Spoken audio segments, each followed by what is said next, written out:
দেশের প্রধান বিচারপতির কটাক্ষমূলক মন্তব্যের প্রতিবাদে আত্মপ্রকাশ করা প্রতীকী রাজনৈতিক দল ককরোচ জনতা পার্টি নিয়ে শোরগোল। মাত্র 5 দিন আগে সোশ্যাল মিডিয়ায় পথ চলা শুরু করা ককরোচ জনতা পার্টি ইনস্টাগ্রামে অনুগামীদের সংখ্যা নিরিখে পিছনে ফেলে দিয়েছে বিশ্বের বৃহত্তম রাজনৈতিক দল ভারতীয় জনতা পার্টিকে।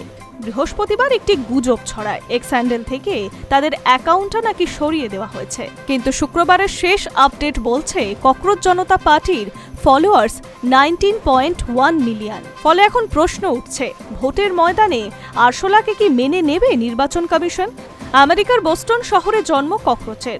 ককরোচ জনতা পার্টির প্রতিষ্ঠাতা অভিজিৎ দীপ খেলার ছলে সোশ্যাল মিডিয়ায় দল তৈরি হলেও ভারতের একাধিক রাজ্যে ইতিমধ্যেই সিজেপির রাজ্য স্তরের শাখা ইউনিট গজিয়ে গেছে, তবে কিনা সবটাই সামাজিক মাধ্যমে। এর মধ্যে প্রশ্ন উঠছে, ককরোচ জনতা পার্টি কি সত্যি ভোটের ময়দানে নামবে? যদি নামে, সেক্ষেত্রে তাদের প্রতীকী কি হবে? নামানুসারে আরশোলা বা ককরোচ?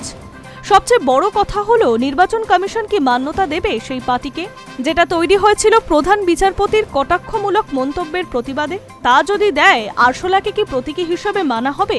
সমস্যা হলো, নতুন দলকে ভোটে লড়তে গেলে নির্বাচন কমিশনের নাম নথিভুক্ত করাতে হয়। এরপর কমিশনের দেওয়া ফ্রি সিম্বল তালিকা থেকে বেছে নিতে হবে কোনো একটি প্রতীকী। সেই তালিকায় তালা, চাবি, এয়ার কন্ডিশন, ল্যাপটপ, দাবার বোর্ড, সিসিটিভি ক্যামেরা বা নীল কাটারের মতো 100-এরও বেশি প্রতীকী থাকলেও নেই আরশোলা। ককরোচ জনতা পার্টি অবশ্য সোশ্যাল মিডিয়ায় পোস্ট করে দাবি করছে তাদের নির্বাচনী প্রতীকী হবে মোবাইল ফোন। তাও তো নেই কমিশনের প্রতীকী তালিকায়। তাহলে কি হবে?